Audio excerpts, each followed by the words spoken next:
நம்ம சிஎம் விஜயுடைய தாத்தாவும் என் ஹஸ்பண்ட் தியாகராஜனுடைய தாத்தாவும் ஒன்றா பிறந்தவங்க. கடந்த வருடம் வந்து அவங்க அப்பாவோட கல்லறையை வந்து சீர் செஞ்சுட்டு மக்களுக்கெல்லாம் ஒரு 200 பேருக்கு பிரியாணி எல்லாருக்கும் போட்டு உறவினர்கள் எல்லாரையும் பார்த்துட்டு போனப்ப விஜய் தாத்தா சேனாதிபதி பிள்ளை வந்து ஸ்டேஷன் மாஸ்டராக வந்து தங்கச்சி மரத்தில் ஒர்க் பண்ணாங்க. எங்கள் அம்மா சேனாதிபதி வீட்டில் வேலைக்கு இருந்தாங்க. விஜயுடைய அப்பா சந்திரசேகர் சார் வந்து எனக்கு வந்து மச்சான் முறை வேணும், ஸோ விஜய் வந்து எனக்கு மகன் முறை வேணும். உங்கள் தாத்தாவோட கல்லறையிலையும் வந்து ஆசீர்வாதம் வாங்கிட்டு போகணும், அது எங்கள் ஊர் மக்களோட ஆசை. அந்த கல்லறையில் பார்த்தீங்கன்னா யாருன்னா நம்ம ராமநாதபுரம் மாவட்டத்தில் இருக்கக்கூடிய ஜேம்ஸ் அண்ட் கோ. ஹலோ மக்களே, இன்னைக்கு நம்ம சிஎம் தளபதி விஜய் அவர்களோட பூர்வீக ஊரையும் வெளி உலகத்துக்கே அறிமுகமாகாத அவரோட உறவினர்களையும் தாங்க பார்க்க போயிட்டு இருக்கோம். உண்மையிலே இந்த வீடியோல நம்ம சிஎம் விஜய் அவர்களை பற்றி தெரியாத பல விஷயங்களை நீங்க தெரிஞ்சுக்க போறீங்க. குறிப்பா அவரோட பூர்வீக ஊரை பத்தி தெரிஞ்சுக்க போறீங்க. பலரும் ராமநாதபுரம் பக்கத்துல இருக்க தங்கச்சி மடம் தான் விஜயின் பூர்வீக ஊர்னு நினைச்சிட்டு இருக்காங்க. விக்கிபீடியால கூட அப்படிதாங்க இருக்கு. ஆனா அது உண்மை இல்ல. நம்ம சிஎம் விஜய் அவர்களோட தந்தை இயக்குனர் எஸ்.ஏ. சந்திரசேகர் அவர்களே நேர்ல வந்து இதுதான் என்னோட பூர்வீக ஊரு, இங்கதான் என் அப்பாவின் கல்லறை இருக்குன்னு ஆதாரபூர்வமா சொன்ன முத்துப்பேட்டைக்கு தாங்க இப்ப நம்ம போயிட்டு இருக்கோம்.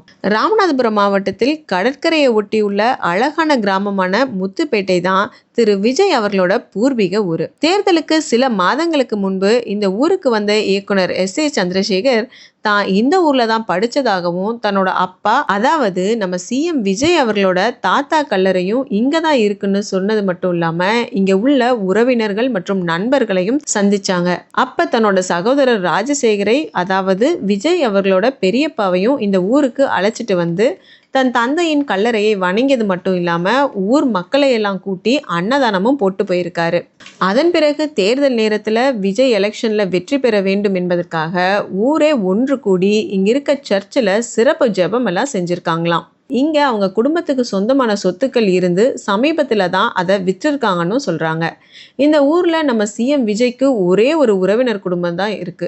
அவங்க கிட்ட பேசுறதுக்கு முன்னாடி விஜய் அவர்களின் தாத்தாவின் கல்லறை குறித்தும் அவர்களின் குடும்பத்தின் வரலாறு குறித்தும் இங்க எஸ்.ஏ. சந்திரசேகர் வந்தபோது என்ன சொன்னார் என்பது குறித்தும் முதல்ல பாத்திரலாம். வணக்கம், நான் வந்து முத்துப்பேட்டை அப்படிங்கிற கிராமத்துல இருந்து கிளாட்வின் என் பேரு. நான் இந்த முத்துப்பேட்டைன்ற ஊர் வந்து எங்கே இருக்குன்னா நம்ம ராமநாதபுரம் மாவட்டத்தில் ரகுநாதபுரத்துக்கும் பெரியபட்டினத்துக்கும் இடையில இருக்குது. இந்த முத்துப்பேட்டை தான் வந்து சிஎம் விஜய் அவர்களோட பூர்வீக கிராமம். இதை நாங்கள் சொல்லலை, விஜய் அவர்களோட தந்தை எஸ்.ஏ. சந்திரசேகர் அவர்கள் இதுக்கு முன்னே வந்திருக்கும் போதே அதை தெளிவுபட சொல்லிட்டு போயிருக்காங்க. இந்த முத்துப்பேட்டையில் வந்து அவங்க ஒரு 3 தலைமுறையாக இங்கே வாழ்ந்திருக்காங்க. சேனாதிபதி, அவங்களோட தந்தை சேனாதிபதி, அவங்களோட தாத்தா சிஎம்க்கு வந்து பாட்டன், அந்த 3 தலைமுறை வாழ்ந்தாலே நம்ம வந்து பூர்வீகம்னு சொல்லிடுவோம். அதே மாதிரி அவங்க வந்து 3 தலைமுறை வாழ்ந்ததுனால இதுதான் எங்களோட பூர்வீகம்ன்றதை சொல்லிட்டு போயிருக்காங்க. இது எப்போ வந்தாங்கன்னா கடந்த வருடம் வந்து அவங்க அப்பாவோட கல்லறையை வந்து சீர் செஞ்சுட்டு மக்களுக்கெல்லாம் ஒரு 200 பேருக்கு பிரியாணி எல்லாருக்கும் போட்டு உறவினர்கள் எல்லாரையும் பார்த்துட்டு போனப்ப இங்கே ஒரு 4 தலைமுறைக்கு முன்னால் வந்து வெத்தலை கொடிக்கால் அந்த பிஸ்னஸ் பண்ணுறதுக்காக வந்தவங்க தான். ஆனால் அதுக்கப்புறம் பார்த்தீங்கன்னா இவரோட அப்பா வந்து ஸ்டேஷன் மாஸ்டர் சேனாதிபதி பிள்ளை அப்படின்றவர். அவர் ஸ்டேஷன் மாஸ்டர் வந்து தங்கச்சி மடம் இங்கே காமன்கோட்டை நம்ம சத்திரக்குடியிலையும் வேலை பார்த்துருக்காங்க. வேலை பார்த்து முடிச்சுட்டு அவர் இங்கேயே இருந்து இறந்து போயிருக்காரு. ஆனால் விஜயோட தந்தை வந்து 10ஆம் வகுப்பு முடித்த உடனே சினிமாவில் இயக்கணும் அப்படின்ற ஒரு ஆசையில் வந்து அவர் சென்னை போயிட்டார். அதனால் அங்கே தான் வந்து விஜய் அவர்கள் சிஎம் விஜய் அவர்கள் பிறந்து வளர்ந்தது எல்லாமே அங்கே தான். ஆனால் பூர்வீகம் அப்படின்னு பார்த்தீங்கன்னா இங்கே தான். இன்னும் விஜயோட தந்தை வந்து இங்கே வந்தாங்கன்னா அவங்களோட கல்லறைக்கு வந்து அதிகபட்சம் 1 வருஷத்துக்கு ஒரு முறை அல்லது 2 வருடத்திற்கு ஒரு முறை கண்டிப்பாக வர்றாங்க. சிஎம் அப்பா கூட பிறந்தவங்க வந்து மொத்தம் 3 ஆம்பளை பசங்க, ஒரு பொண்ணு. சிஎம்மோட பெரியப்பா உயிரோடு இருக்கார். அவர் பேர் வந்து ராஜசேகர். அதுக்கடுத்து தனசேகர் அவர் இறந்துட்டார். அவங்க தங்கச்சியும் இறந்துட்டாப்புல.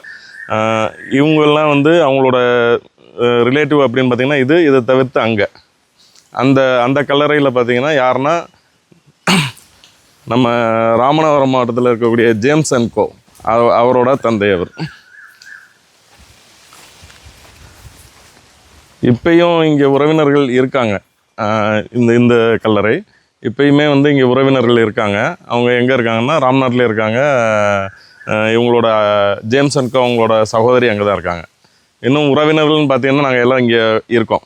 இந்த மாதிரி விசேஷங்கள் வச்சாங்கன்னாலும் ஏதாவது ஃபங்க்ஷன்னா அவர் வருவார். இவங்க ஜேம்ஸ் அண்ட் கோ இருக்காங்க இல்லையா, அவங்க அக்கா, அவங்க வந்து எனக்கு சித்தி வேணும். ஜேம்ஸ் அண்ட் கோ வந்து எனக்கு மாமா வரும். சிஎம்மோட அப்பா ஐயா சந்திரசேகரும் James and Co owner James அவர்களும் வந்து கசின் பிரதர்ஸ்.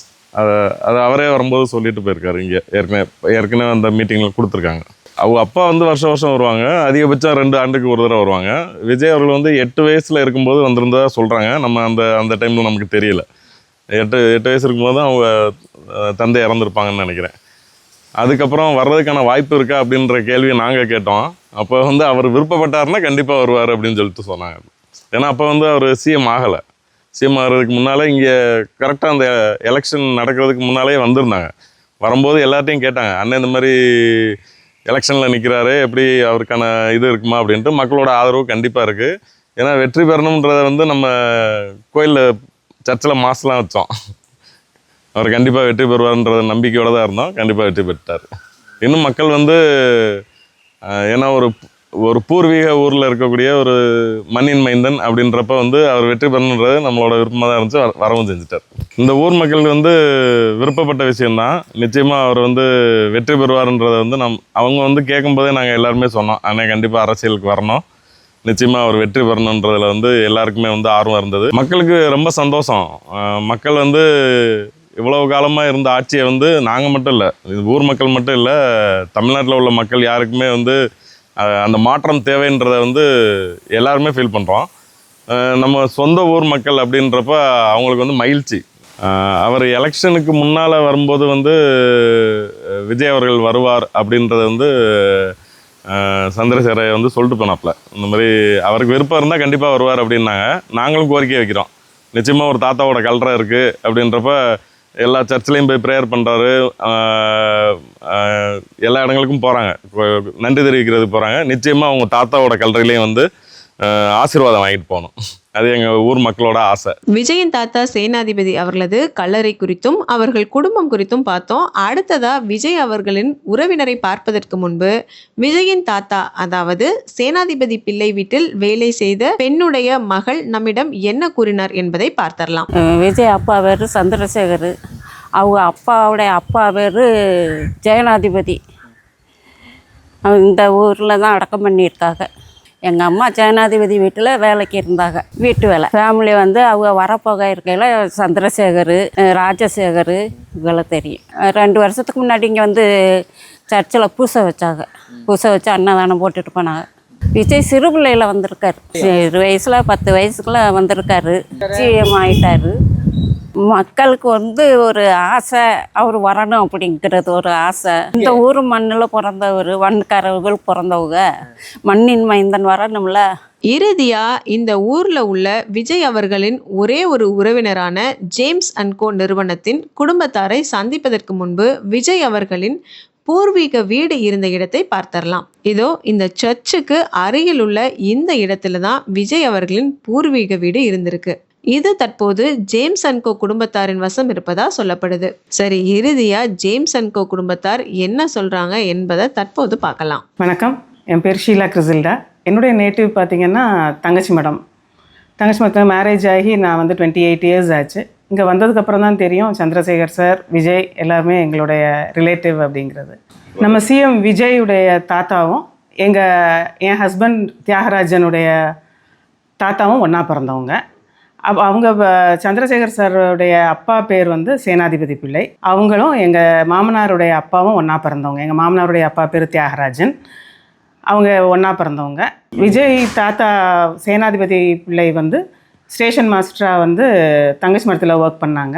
விஜயுடைய பாட்டி வந்து டீச்சர். அவங்க லாஸ்ட்டாக வந்து காமன் கோட்டையில் வந்து வேலை பார்த்துட்டு சென்னைக்கு ஷிஃப்ட் ஆகி போனாங்க. எனக்கு மேரேஜ் ஆகி வந்து 28 இயர்ஸ் ஆகுது. அப்போ இங்கே வந்ததுக்கப்புறம் தான் எனக்கு தெரியும் விஜய் வந்து எங்களுக்கு க்ளோஸ் ரிலேட்டிவ் அப்படின்னு சொல்லிட்டு. விஜயுடைய அப்பா சந்திரசேகர் சார் வந்து எனக்கு வந்து மச்சான் முறை வேணும், ஸோ விஜய் வந்து எனக்கு மகன் முறை வேணும். சந்திரசேகர் சார் வந்து அவங்களுடைய ஒரே ரிலேட்டிவ் முத்துப்பேட்டையில் இருக்கிறவங்க வந்து ஜேம்ஸ் அண்ட் கோ ஃபேமிலின்னு சொல்லியிருக்காங்க.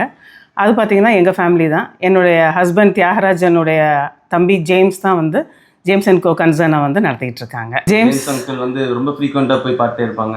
அவங்க இப்போ விஜய் அண்ணா அப்பாவுக்கு வந்து இங்கே ஏதாச்சும் ஒரு ஹெல்ப்பு இல்லை சென்னையில் மதுரையில் எங்கே இருந்தாலும் ஜேம்ஸ் அங்கிள் தான் போய் அந்த ஸ்டெப் எடுத்து ஹி ஒன்லி ஹெல்ப்ஸ் him. இப்போ கூட ரீசெண்டாக போய் பார்த்துட்டு வந்தார்.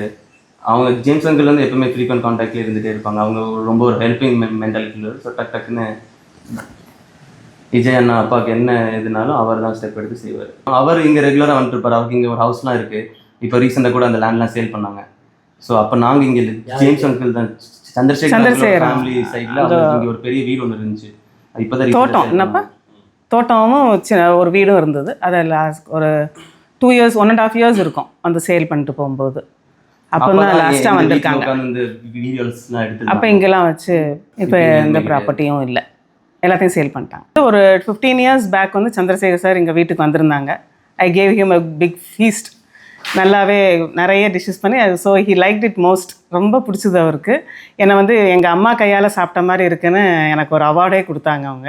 So I was really Claude. Vijay அண்ணாவோட கிராண்ட் ஃபாதரோட கிரேவியார்டு இங்கே தான் இருக்குது. இங்கே ஒரு செயின்ட் ஆண்டனிஸ் சர்ச் ஒன்று இருக்குது. அங்கே தான் அவங்களோட கிரேவியார்டு இருக்குது. ஸோ ஃப்ரீக்வெண்ட்டாக சந்திரசேகர் அங்கிள் வந்து விசிட் பண்ணிட்டு தான் போவாங்க. ஒரு 1.5 yearsக்கு முன்னால் பார்த்தீங்கன்னா ஒரு பெரிய கிராண்ட் ஃபீஸ்டே வச்சாங்க அவங்களுடைய டெத் ஆனிவர்சரிக்காக.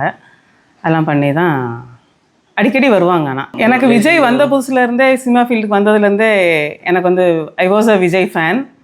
அதே மாதிரி பார்த்தீங்கன்னா சந்திரசேகர் சாருடைய ஃபிலிம்ஸ் எனக்கு ரொம்ப பிடிக்கும். அந்த ஃபிலிம்ஸ்லாம். ஆஃப்டர் தட் அது வந்ததுக்கப்புறம் எனக்கு ரொம்ப ரிலேஷன் வந்ததுக்கப்புறம் ஐ was really do happy to hear that and I enjoyed all the films. எல்லா ஃபிலிம்ஸுமே ஐ யூஸ் டு என்ஜாய். பாலிடிக்ஸ்க்கு வர்றேன்னு சொன்ன உடனேயே வந்துட்டாங்க அப்படின்னு சொன்ன உடனேயே ஐ ஹேட் அ கான்ஃபிடென்ஸ், கட்டாயமாக வரப்போகிறாங்க அப்படின்னு சொல்லிட்டு. பட் வெளியில் வந்து பார்த்தீங்கன்னா 10 to 12 seats தான் வருவாங்க அப்படின்னு சொன்னோன்னே ஐ சேலஞ்ச் மெனி ஒன். நிறைய பேருக்கு சேலஞ்ச் கொடுத்தேன். கட்டாயமாக லீடில் வரப்போகிறாங்க அப்படின்மே நான் நிறைய பேர்கிட்ட சொன்னேன். நிறைய பேர் என்னையே கேள்வி பண்ணாங்க, ஃபஸ்ட்டு கத்துக்குட்டியாக இருக்காரு அவர் எப்படி வருவார் அப்படின்னாங்க. But I was very confident because of his fans வச்சு I was really confident. Fans மட்டும் இல்லை, அவர் பாலிடிக்ஸ்குள்ளே வர்றதுக்கு முன்னாடி மக்களுக்கு பண்ண சேவைகள் ஆகட்டும். இப்போ ஃபிஷர்மேனுக்கு அவர் ஃப்ரீக்வெண்ட்டாக அவர் பேசிக்கிட்டே இருப்பார் அண்ட் ஆல் தட். இப்போ கூட பார்த்தீங்கன்னா பாலிடிக்ஸ்குள்ளே வந்த உடனே இப்போது இந்த லிக்கர் ஸ்டோருன்றது ஸ்டேட் கவர்மெண்ட்டுக்கு பெரிய ரெவென்யூ. அவர் வந்த உடனே 700+ லிக்கர் ஸ்டோர்ஸை க்ளோஸ் பண்ணுறது வந்து ஒரு சாதாரண விஷயம் இல்லை. அது வந்து அந்த ஸ்டேட் கவர்மெண்ட்டோட ரெவென்யூ பயங்கரமாக அஃபெக்ட் பண்ணும். பட் ஸ்டில் ஹி இட் மக்களோட வெல்ஃபேருக்காக. இப்போ இதுக்கு முன்னாடி இருந்தவங்கலாம் அதை என்கரேஜ் பண்ணி இன்னும் கொஞ்சம் ரெவென்யூ கேதர் பண்ணுறதுக்கு என்னென்ன ஸ்டெப்ஸ் எடுக்க முடியுமோ அதான் பண்ணாங்களே தவிர இவர் இன்ஸ்டன்ட்டாக ஹி க்ளோஸ் இட். கோயம்புத்தூர்லாம் பார்த்தீங்கன்னா 60+ ஸ்டோர்ஸ் இன் 1 day அவங்க க்ளோஸ் பண்ணாங்க. அதெல்லாம் சாதாரண விஷயமே கிடையாது. சொந்த ஊருக்கு விஜய் சார் வரணும், கட்டாயமாக வரும். நானும் போய் மீட் பண்ணணும். என்ன நண்பர்களே, அரசியலில் யாருமே எதிர்பாராத வெற்றி அடைந்து தமிழ்நாட்டின் முதலமைச்சராகியுள்ள விஜய் அவர்களின் பூர்வீக ஊர் பற்றி தெரிஞ்சிட்டீங்களா? இந்த வீடியோ உங்களுக்கு பிடித்திருந்தா இது குறித்து கமெண்ட் பாக்ஸ்ல உங்க கருத்துக்களை பகிரவும். நன்றி. அடுத்த வீடியோவில் சந்திக்கலாம்.